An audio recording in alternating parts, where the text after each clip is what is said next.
పెద్దపల్లిలో యాదవ మహాసభ ఆధ్వర్యంలో సదర్ వేడుకలు ఘనంగా జరిగాయి. హైదరాబాద్ నుండి తీసుకొచ్చిన దున్నపోతులతో విన్యాసాలు చేయిస్తూ వేడుకను అంగరంగ వైభవంగా నిర్వహించారు. ఈ వేడుకల్లో యాదవ యువకుల విన్యాసాలు, స్టెప్పులు ప్రత్యేక ఆకర్షణగా నిలిచాయి.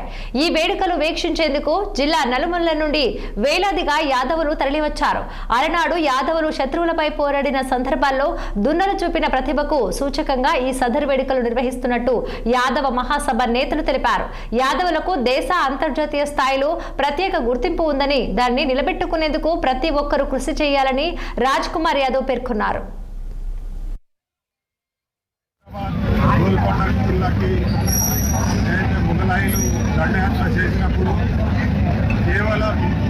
అక్కడ ఉన్నటువంటి గొల్లరాని దున్నపోతులతో వాళ్ళని తరిమి కొట్టినటువంటి చరిత్ర ఈ సదరుకుంది.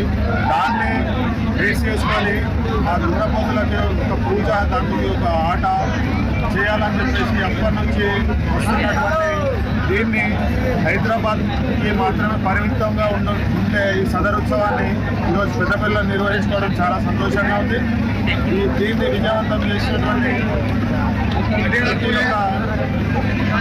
కార్యకర్తకి మేము ధన్యవాదాలు తెలియజేస్తాం. హైదరాబాద్ గోల్కొండ జిల్లాకి ఏదైతే ముగలాయిలు దండయాత్ర చేసినప్పుడు కేవలం అక్కడ ఉన్నటువంటి గొల్లరాని దున్నపోతులతో మన అమెరికా తెలుగు అసోసియేషన్ ఆధ్వర్యంలో ఐడియల్ గంధర్వ